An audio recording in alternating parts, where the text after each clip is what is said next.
अब तक बेकी और कैल घास में फंस चुके थे और बहुत डरे हुए थे। चलो देखते हैं आगे क्या हुआ। टोबिन बोला, आओ मैं तुम्हें वहां ले चलता हूँ जहाँ से तुम्हें अपनी बहन के बारे में पता चल जाएगा। कैल उसके साथ चलता है। वहां एक बड़ा सा पत्थर था, दिखने में बिल्कुल अजीब। कैल सोचने लगा, यह पत्थर मुझे भला कैसे कुछ बता सकता है। टोबिन बोला, इस पत्थर को जरा छू कर देखो। जैसे ही कैल उसे छूने लगता है, कहीं से बेकी की मदद के लिए चिल्लाती हुई आवाज आती है। कैल डर के मारे जोर जोर से बेकी को पुकारने लगता है और उसे ढूंढने भाग जाता है। अगला दिन आता है। अब एक नया आदमी आ रहा है, उसका नाम ट्रेविस है और वो बेकी का पति है।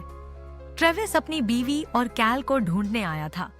जैसे ही वो उस पुराने चर्च के पास से गुजरता है, उसे बेकी की कार दिखाई देती है। ट्रेविस कार के पास गया। अरे यहाँ तो कोई नहीं है, सब कहाँ चले गए? वो भी चर्च के अंदर गया, देखा कोई नहीं। फिर उसे बाहर एक किताब मिली जिस पर लिखा था बेकी। अब ट्रेविस को शक हो गया कि सब लोग ऊंची घास में गए हैं। अब ट्रेविस भी घास में घुस गया। बेकी, क्या कोई है? पर कुछ भी नहीं मिला। सूरज डूब गया, अंधेरा हो गया। अचानक टोबिन ट्रेविस के सामने आ गया। टोबिन बोला, मुझे पता है तुम अपनी वाइफ को ढूंढ रहे हो, लेकिन अब बहुत देर हो गई है। ट्रेविस घबरा गया। तुम बेकी को कैसे जानते हो? कहाँ है वो? टोबिन उसे धीरे धीरे एक जगह ले गया। वहां ट्रेविस ने देखा उसकी वाइफ अब इस दुनिया में नहीं रही। ट्रेविस बहुत दुखी हो गया, फूट फूट कर रोने लगा। अगले दिन जब ट्रेविस उठा, उसने अपनी वाइफ का नेकलेस अपने पास रख लिया और बाहर जाने की कोशिश करने लगा।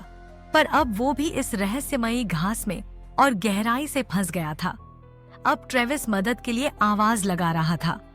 फिर एक बच्चे की आवाज आई, वही टोबिन। टोबिन अपने डॉगी के पीछे पीछे फिर से घास में चला गया। उसके मम्मी पापा भी उसे ढूंढते ढूंढते अपने बेटे से बिछड़ गए। अब सब लोग अलग अलग हो गए और सबको कुछ समझ नहीं आ रहा था कि बाहर कैसे निकले। यह जगह सच में जादुई लूप जैसी थी। एक बार अगर अंदर आ गए तो बार बार वही बातें, वही परेशानियां होती रहती थीं।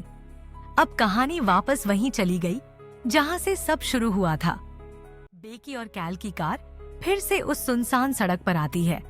उन्हें घास के अंदर से बच्चे की मदद की आवाज आती है। फिर वही सब। बेकी और कैल बिना सोचे समझे फिर से घासों में चले जाते हैं, उसी लूप में घुस जाते हैं। फिर से आवाजें, फिर से भाग दौड़, सब कुछ बार बार दोहराया जा रहा है। सब कुछ फिर से वैसा ही हो रहा था जैसा कहानी की शुरुआत में हुआ था, लेकिन अब इस बार उनके साथ ट्रेविस भी था।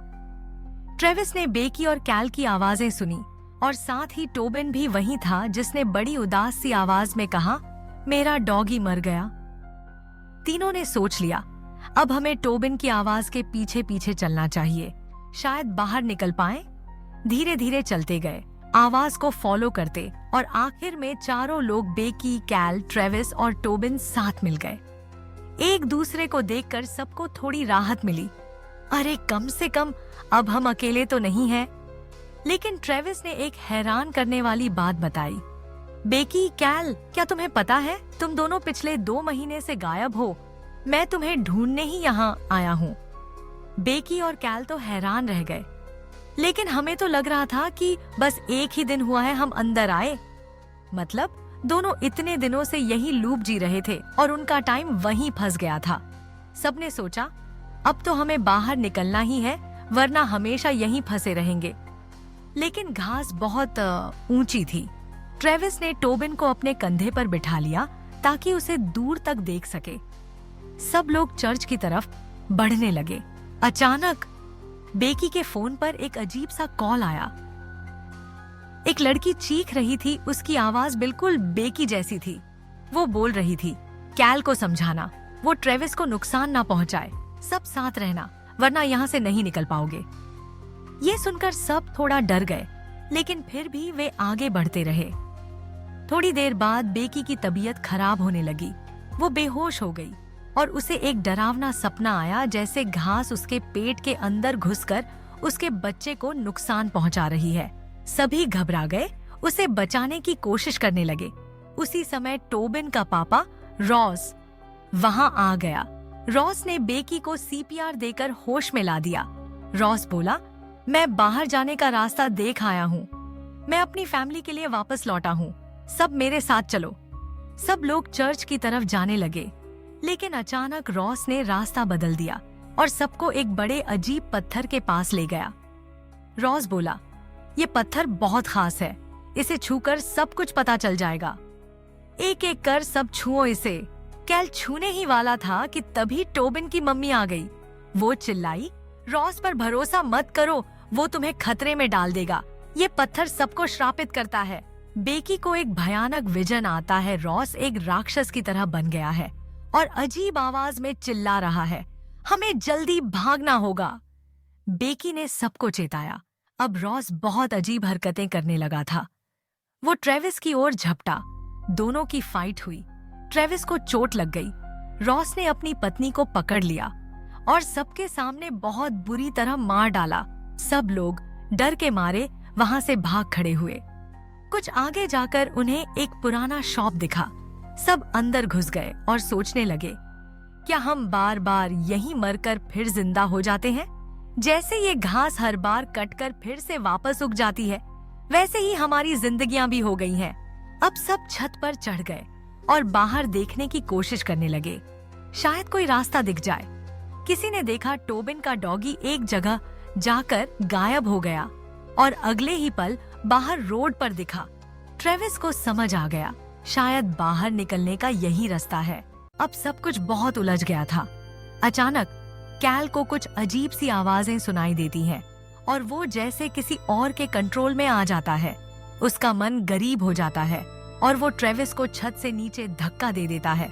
जैसे ही ट्रेविस गिरता है, रॉस, वो डरावना आदमी, भी वहां पहुंच जाता है।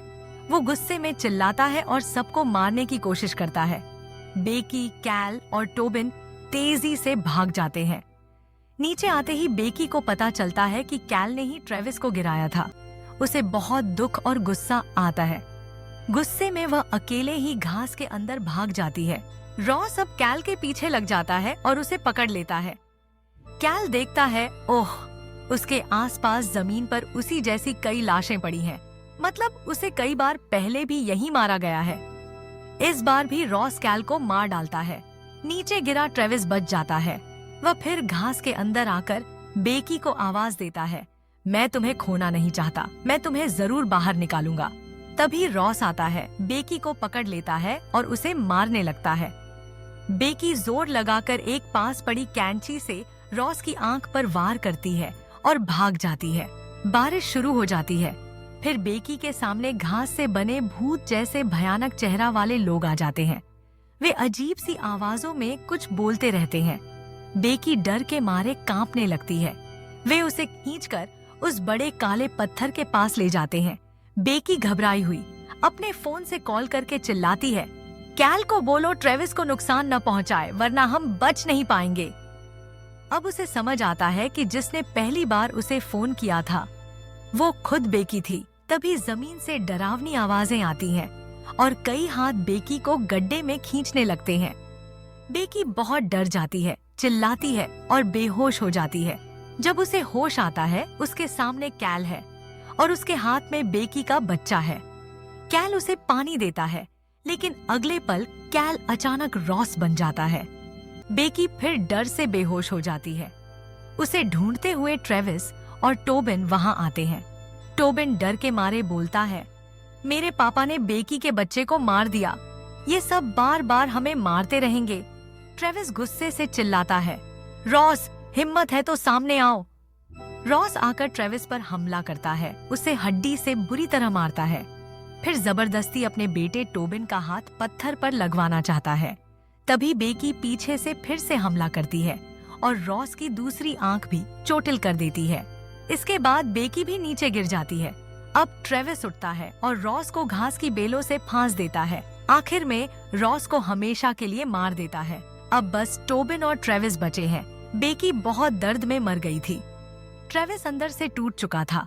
अब वह सच जानने के लिए पत्थर को छूता है। जैसे ही वो छूता है उसे यहाँ की पूरी सच्चाई और बाहर जाने का रास्ता दिखने लगता है। टोबिन मना करता है, लेकिन ट्रेविस नहीं रुकता। अब ट्रेविस पूरी तरह बदल चुका है। वो टोबिन को बेकी का नेकलेस देकर बोलता है, अब तुम बाहर जाओ, किसी को भी यहाँ अंदर मत आने देना, जिससे ये सब दोबारा न हो। आखिरी मौका, लूप खत्म। अगली बार जब टोबिन चर्च में दिखता है तो वो समझ जाता है कि वो अब बाहर आ चुका है। वो दौड़कर बेकी और कैल के पास जाता है, जो कार में बैठे थे और फिर से घास में जाने की सोच रहे थे। टोबिन उन्हें रोकता है, बेकी को वही नेकलेस देता है और इशारा करता है कि अंदर मत जाना। बेकी को बात समझ जाती है।